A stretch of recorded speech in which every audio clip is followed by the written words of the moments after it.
Hello, welcome back to my YouTube. I am Matt, and we are back for another Masterclass. Today we are joined by Fiona to talk about Baxcalibur. Thank you, Fiona, for joining. Why don't you tell YouTube a bit about yourself, and then we will get into why Baxcalibur is such a good Pokemon. Hello, everybody. I'm Fiona, or I go by Yoshi and Lugia online, and I've been playing this game for over 10 years now, which is kind of crazy to think about.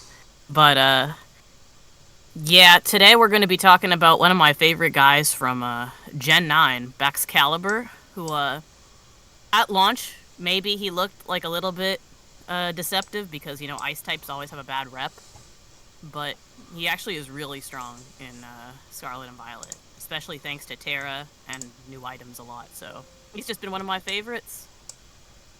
Absolutely, I think it's a really great Pokemon. And like you say, it has got a lot of features from Scarlet and Violet which make it really good. Fiona, why don't you just go through a couple of your notable results? I know you're on multiple worlds qualifier. I know you've top fours with Bax regional. So Yeah.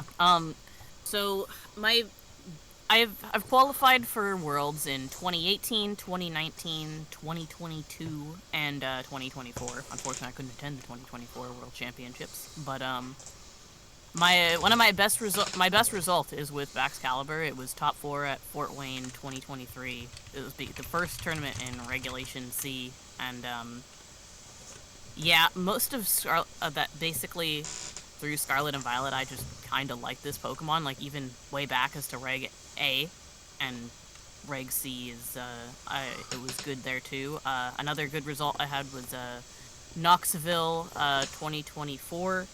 That was the first, or one of the not one of the, I don't think it was the first, but it was one of the first few regionals in Regulation F, which included the Indigo Disc DLC. And Baxcalibur was still very strong there too.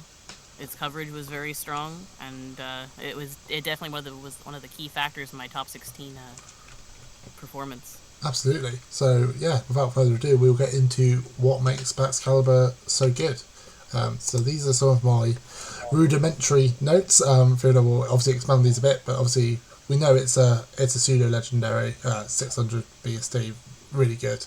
Ice Dragon, incredible offensive coverage. It's got two really usable abilities. I think they're both valid. And obviously access to Terra, which obviously takes away its quite horrendous weaknesses to a few things.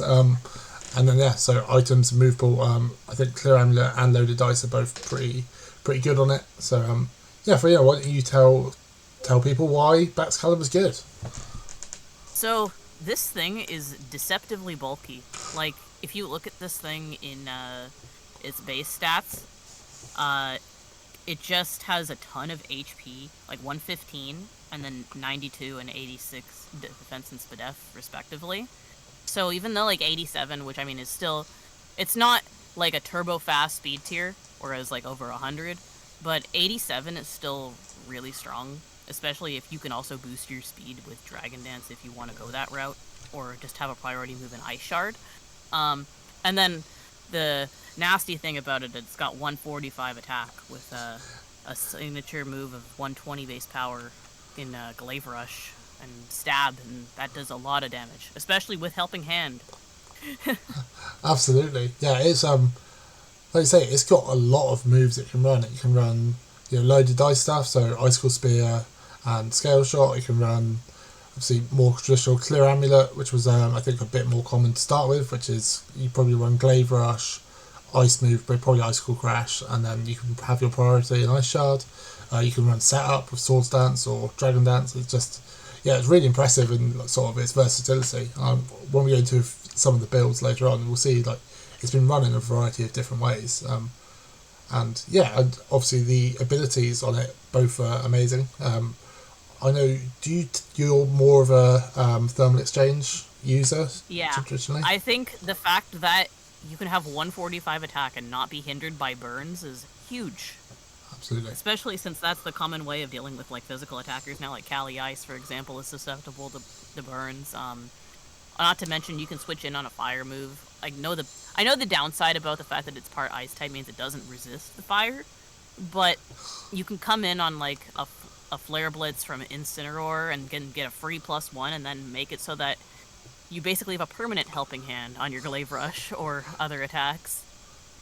Absolutely. And then the other ability is Ice Body. I think it's seen decent use. I believe Raghav got second with Ice Body backs on a snow team, but it really is only, I suppose, only applicable if you're running a snow team. Ice Body is really good with Rillaboom as well, so you're basically getting so much healing with the leftovers, not leftovers, the Ice Body recovery and the grassy terrain. And the fact that Snow boosts defense now, and making this thing's already insane bulk and 115 HP and 92 defense to be like even better, makes it like near impenetrable with the fact that you can't, it gets all that healing in between turns. Absolutely. So yeah, on to the next thing, which is some of its notable results. Again, I'll put the link to the Limitless in the description, but it's for a Pokemon that's been introduced, obviously this generation, it's already got a massive amount of results. 15 top 8s in regionals, including a win, and 3 international or World's Cups, including a win as well. Picked out a few of the results here, but honestly, there's so many. It's really, really impressive. I think. Yeah, it even won an like I said, showing an international win. Gavin Michaels as well, being used on rain, because dragons are really good on rain as well. Absolutely. And also, absolutely. having the you basically makes it so you guarantee the fire moves now, like or guarantee resist. Yeah, for sure. I think it's interesting that it can be run. It's had success on rain and on snow, so it is really versatile, and it's been on, like, you can see these small sample of teams, like quite a variety of teams. I think it has really thrived in the slightly lower power level formats. It's not everywhere like it is in the Regs A through F and Reg H in Reg G because of the power creep and because of the restricted. But I mean, it has still had a notable result. It's still top 64 worlds on an insane team. Which is insane. Daniel Walker is known for making very unorthodox team choices, and it would work out. Especially the main thing with restricted format right now is there's like a fighting type on like almost every team, and that's not good for backs. Absolutely, yeah. Whereas even though you would see Urshifu and Reg F still commonly, it was still really strong anyways, because that would pretty much be the only fighting type, and you can play around it with Terra a bit more. Whereas this or restricted format, you can see multiple fighting types, and you generally want to spend your Terra on like your restricted or something else. Absolutely, yeah, that makes a lot of sense. Onto that is actually how we pilot Baxcalibur. Obviously, you are an experienced Baxcalibur user. In fact, the reason we became Twitter buddies is because I reached out to you for advice on Baxcalibur. I was thinking about running it myself, and I knew you'd been getting a lot of good results with it. So I do see you as a Baxcalibur expert. So how do you use this thing? How do you pilot it?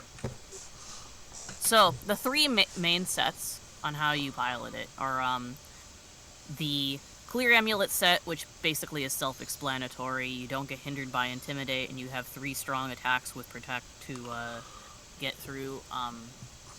Just exert as much pressure as possible with your Icicle Crash and your Glaive Rush, as well as Ice Shard to make up for the fact that its speed is like middling, or you can pick off KOs in a certain range, especially if you manage to get a +1 somehow. That's the main way to run the Clear Amulet set. You could also go a different method in running Swords Dance or Dragon Dance if you want to continue to go that boosting route, although that hasn't really seen too much success, but it is a set that can work. It's just really tough to drop one of the 3 main ice move with Spear or Crash, Glaive Rush, or Ice Shard. You could also run a ground move occasionally. It really depends on the format, on if you want to run high horsepower or not. Personally, I think it was better in Reg H, but at everything else, you want the other 3 moves. As for loaded dice, Loaded Dice was really strong in Reg H. It was also really strong in Reg A, B, and C. Especially with the fact that it got Scale Shot thanks to the DLC. So that makes it so that it's middling 87 speed. You can now get a ton of boosts, and it's got access to both Icicle Spear. It's got Icicle Spear as well, so then you don't have to worry about missing your Icicle Crash, or you don't have to run Ice Shard because you're going to be boosting your speed with your 4 or 5 hit Scale Shot, so you can run the ground move like I mentioned. And it was also paired in Reg H. It was paired with Coaching with Sneasler or Annihilate. Those were the two guys that you could offset this defense drop. Yeah, it's so scary. Like that Dragonite Scale Shot set was, absolutely everywhere, and like it's got higher attack stat than Dragonite. It's a scary mon. Like once it gets going, it is really hard to slow down. The third set that actually didn't see too much play, but it did have some success, is Assault Vest. Assault Vest can be interesting with either Grains, Aurora Veil, or with Tailwind. In Regulation B, one of the teams that did really well was Aaron Zhang's Vancouver team with a Terra Ground Baxcalibur that was partnered with Talonflame. So you could Earthquake beside it, get the Terra Ground, have Ice ground coverage, and just completely overwhelm your opponent. And with the fact that this thing already has 115 HP and then 86 BDF, which is already good, it makes it so that it takes hits very well, while still dishing out that amazing pressure with the Terra Ground Earthquakes and the Ice Dragon coverage. Absolutely. If someone was a bit of a newbie to picking up Baxcalibur, how would you recommend piloting it? Is it a high pressure on lead kind of Pokemon, or is it better conserved in the back? Can you sort of mix it up? How do you feed it into your game plans? I mean, we're going to talk about a couple of your teams shortly. So if you just briefly say, go through that, and then we can sort of talk about how it was integral to obviously your two cuts of it. Personally, I used it a lot on lead, basically exerting that pressure immediately with the Glaive Rush is really strong. There's a lot of things. A lot of cores are like the Fire, Water, Grass core, and with you being a dragon type, you can kind of force yourself to remove their fairy or their other Pokemon that can hit it for super effective, like an Urshifu, and you can essentially win because they'll have Incineroar, Rillaboom, and then another guy that can't touch your backs. You can get big damage on either one of the fire type, the grass type, like a Moongus, for example. If they want to go that route, you can threaten it so it won't get the spores off. Roaring Moon was another Pokemon that you can threaten. Dragonite, of course, being able to KO it through like a multi-scale with your Icicle Spears. Yeah. And it's one of those Pokemon that can... One of the few Pokemon that won't die to a Terra Normal Extreme Speed beside a Xianpao. So you can just eat it up and then KO it back. Yeah, awesome. So that's brilliant. Thank you. So if we move on to some of the builds, so we've got a few highlighted here. Obviously, we just spoke about Aaron's team a little bit. We can sort of go through these, one by one. Really, just have a quick look. So I picked out Ragav's one because it was the loaded dice set, and yeah, this was a really cool team where he ran it on a snow team. And yeah, they piloted it really well up to second place, I believe the team was. What are your thoughts on this team? Obviously, I'm sure you have a lot more thoughts on your team, but yeah, on the sort of the loaded dice builds. So, the loaded dice build has a nice caveat of the fact that you don't have to... Your Icicle Crash being only 85 base power, whereas your Icicle Spear, you're going to average over 100 because of your guaranteed 4 hits. As well as KOing things through Sash, which is a very huge thing, especially with Ragav's set here. being able to get a Swords Dance up, and then once you get its Swords Dance up, you can basically just do so much damage with those over 100 base power guaranteed 4 to 5 hit moves. Absolutely. Then if we look at Jesus Lee, which was early days, that was another loaded ice set, no Swords Dance. This was not on snow, but it did have thermal exchange as opposed to ice body. And then I'll speak about Gavin's team. Is obviously, like you said, it's a really interesting piece to use on rain. And obviously this was an international winning team. And interestingly, I thought that Gavin actually ran Dragon Fang, just get even more Glaive Rush damage, which is the insane. main thing about Dragon Fang on this is that it guaranteed gets a KO on Iron Bundle, which was very prominent in this format. Especially with this was basically when the Paradoxes were banned, but were unbanned, but the Ruins were still banned. And with Iron Bundle being very strong into this team in general, that was just a nice option for Baxcalibur to just nuke it. Amazing, yeah. Bundle's not physically unbulky either. I mean, especially it's got a decent physical bulk is deceptive. It is I just ran it at Liverpool, and it takes hits. Yeah. But obviously now they're able to run Sash a bit. Now it's a restricted format and they can get the boost, but back then it was pretty much all booster energy. So to be able to one shot that is really impressive with a physical move that is just a neutral move. And then we've highlighted Aaron's team already with the Assault Vest, Terra Ground set, which is really cool. And then we come on to your Fort Wayne team. So tell us about this team. So, pretty much what I really liked, I knew going into this format that Dragonite was going to have a big surge in usage because this is the first format that Xianpao was getting introduced. So, Baxcalibur being able to go through multi-scale. They were all running multi-scale at the time. They weren't running Inner Focus yet. So you could basically lead like a Gyarados plus your Baxcalibur, get some Intimidate drops on the POW and the Dragonite, and then KO it through the multi-scale. As well as providing the power of clicking Helping Hand Glaive Rush into a slot like an Arcanine who wants to switch in. Or something bulky like an Amoonguss, or Helping Hand Icicle Spear to guarantee KO it through the Citrus. It was very integral part of my. Those two were a very integral part of my run.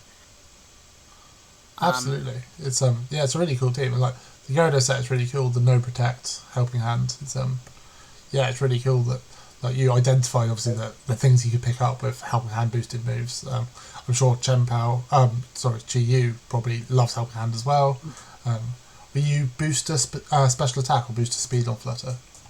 I was booster speed. I thought booster speed. Everybody was gonna be running booster special attack with Flutter Mane or Specs, and I wanted to get the jump on them. I also wanted to get the jump on Scarf Chi-Yus because that was what, like, the first idea was everybody was gonna try to enhance their Flutter's damage at the time, because it was still early format and everybody was focused on the special attacking. But now we're so used to the speed booster. I was trying to get ahead of the meta and it ended up working out. Absolutely, yeah. Your top four was a really impressive run. Yeah, it's a really cool team. Obviously, a lot of these pieces were obviously the Chi-Yu was recently introduced. It's a really, really cool team, and we've got another one of your teams to speak about. We'll talk about Eli's quickly, which is another rain team, and the first of our builds that has the Clear Amulet. And obviously, Clear Amulet Bax was fairly heavily present going in the sort of later non-restricted formats. Even in VGC, I remember it was on Gabriel Ugati's team, which we will come to in a minute, which is was his second at UIC. Bit of lore for me, that set, the finals of UIC, is the set that made me decide to play VGC. Oh, that's awesome. Yeah, so this is the team. It was him versus Paul Chua in the final, and it was the set that it was such a hype set, and it's like really the set that pushed me to get into the game. So it was really cool to actually be talking about part of that team. but yeah, Clear Amulet did seem to sort of pick up a bit. So like we got Eli's here that we were talking about, which is again it's rain, slightly different to Gavin's being that it was Clear Amulet as opposed to Dragon Fang, and obviously it's got Archaludon on there as well, so it's a double dragon rain team. Yeah, this was Archaludon's first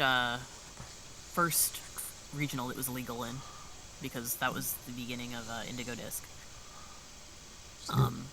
With Baxcalibur's role here, a lot of times, like I said, rain teams really don't like playing Amoonguss or playing like other dragon types, because they want to rely on their water types to be able to do a ton of damage, and Baxcalibur kind of covers both of those. Absolutely, it really, it really does deal with Amoonguss very well, which is always nice. Like, Amoonguss is always going to be a factor, so having something that is a bit of an has a strong matchup in Amoonguss is always good news. And now we'll talk about your Knoxville team, which is you at this point have moved to the Clear Amulet as well, and you've obviously. Yeah, this team was really cool in the fact that you ran Suicune, which wasn't really about at the time. Was it, was Bax an early member of the team, or was it sort of, I need something that does, Bax's role, and it sort of slotted in a later slot? How did this team come about? Usually, whenever I build, I like having a dragon type on my team, because the main appeal to dragons are the fact that a lot of teams are fire, water, grass. So you can play to a win condition where you just remove the thing that will hit your dragon type for super effective, like your Flutter Mains, and you have Baxcalibur just being able to sit on these Incineroars, Rillabooms, Ogrepons, and that's why it was like one of my first Pokemon to make the builder. There was Landorus as well. That was a thing. Back then, it was not as prominent yet, but Raging Bolt was another thing that you could hit. I still fully believe Baxcalibur's potential in Reg F was unnoticed. Especially at the end, if there was a bit longer in Reg F, I think Baxcalibur's usage would rise, because the dominant team was the Raging Bolt balance, and Baxcalibur just matches up very well into that team anyways. Absolutely, and I wish we'd had more Reg F as well. I love that format. It was a really fun format, and we spoke about obviously the bulky water, the Suicune, which is really cool, and we spoke about my team. Obviously, you really helped me out with some ideas, and obviously I had a Primarina in the bulky water slot. But it's really cool to see Bax doing its thing. I came off it in the end, but it was I still haven't actually brought it to an event, so it's really something I should do, which I think is actually a good time to move on to the current format, which is obviously we're going to be back in Reg G, and we have one really notable result, which is obviously Daniel's insane team. But what are your thoughts about Bax's potential in the format? Do you think it has a place? It's not super common, but obviously do you think it has a role? It's really difficult. Like I said, there's so many fighting types, especially like on every team. Unfortunately, this is like a bad example of one where it's not here, but we don't take anything Daniel does as a normal team, basically. Yeah, especially this wheezing set. This is insane. AV explosion. With physical, yeah. But Baxcalibur it's really hard for it to match up well into the restricteds that are being used right now. The main ones, Cali Shadow, it's going to get out-damaged. Cali Ice, you can't really do too much damage. Zamazenta, you can't touch it. Kyogre, you can beat pretty easily at least, so that's one. Groudon, you could probably beat a Groudon. Although you just got to get around the Flutter, which, I mean, you're capable of doing it. It's just really tough into what is currently, like, all the restricteds.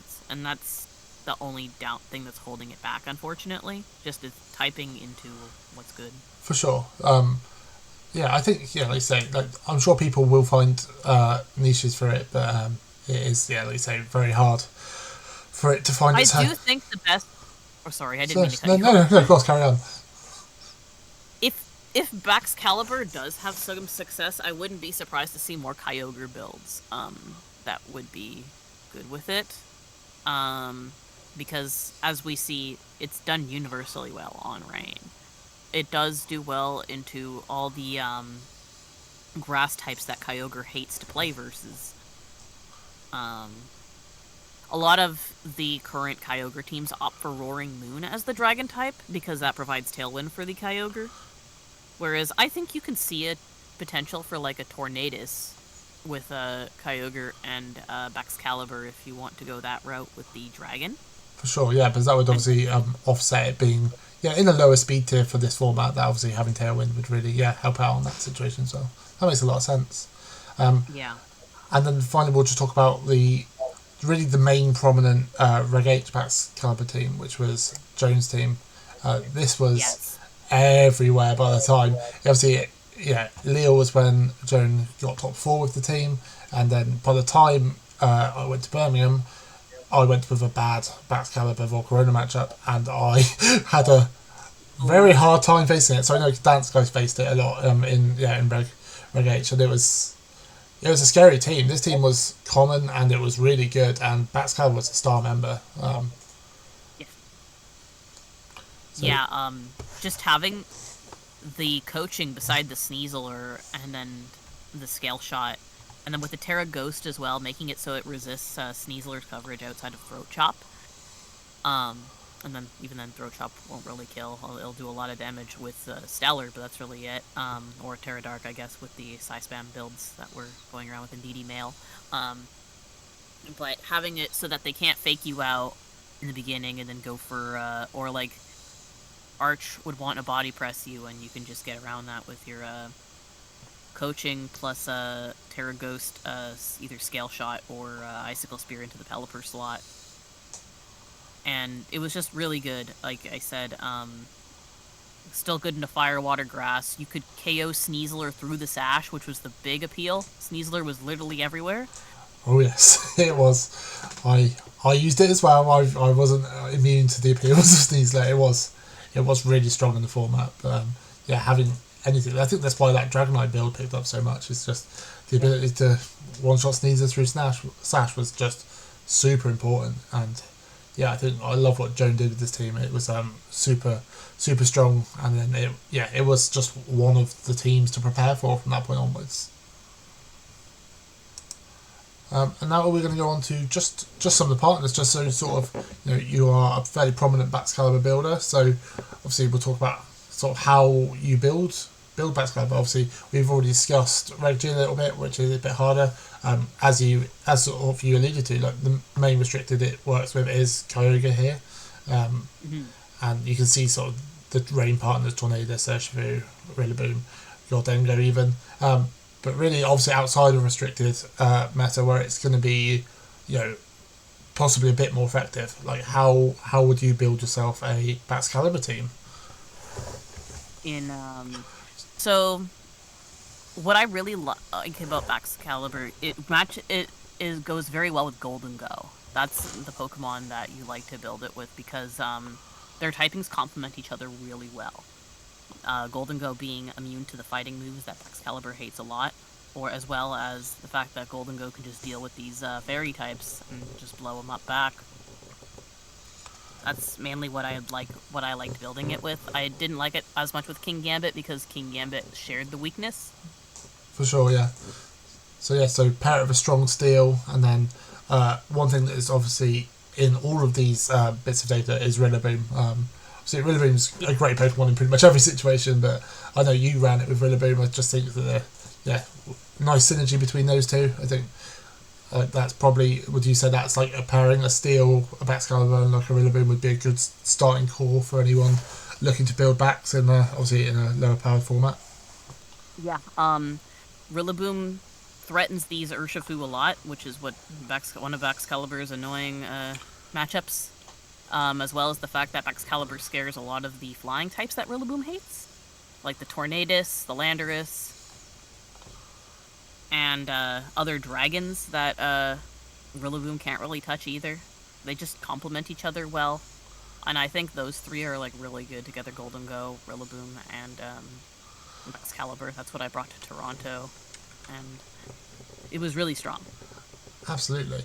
And obviously, just talking sort of final thoughts on Baxcalibur are sort of really its future, because it is still a fairly new Pokemon. How do you think it fares, without Terra in the future games? Do you think it holds up, or do you think the typing could hold it back in future games?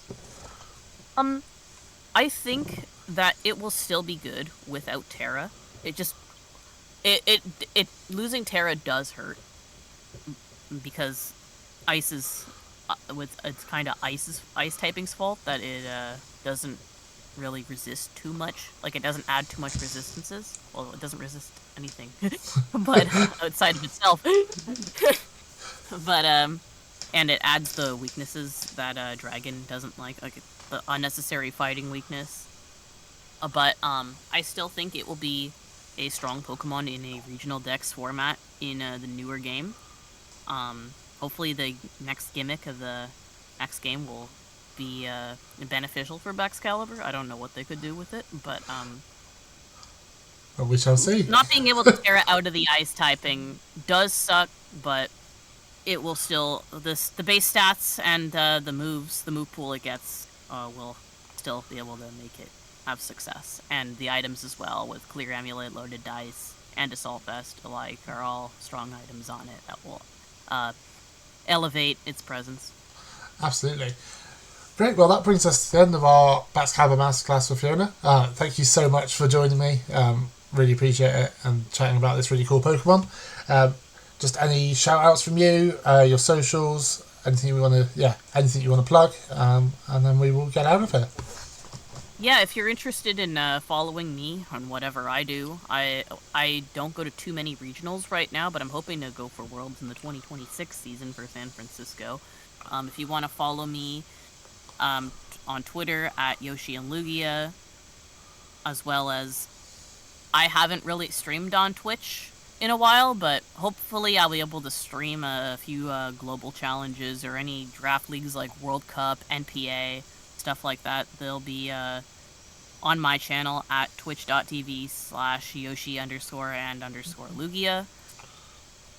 And that's pretty much going to be it from me. Brilliant. Thank you again for joining the channel. It's been great to have you. As for me, catch me streaming on Twitch now at twitch.tv/postmanp. YouTube uploads should be fairly regular. We've got a lot more of these masterclasses lined up with some more prominent players. A lot of really cool stuff to go over, not just individual Pokemon, but archetypes, different elements of the game, weather. We've got all sorts in the pipeline, so if you like the content, please like, subscribe, comment, all the good stuff. Really helps people see what I'm doing, and hopefully get it into more eyes and ears. And without further ado, we shall see you next time. Thank you very much.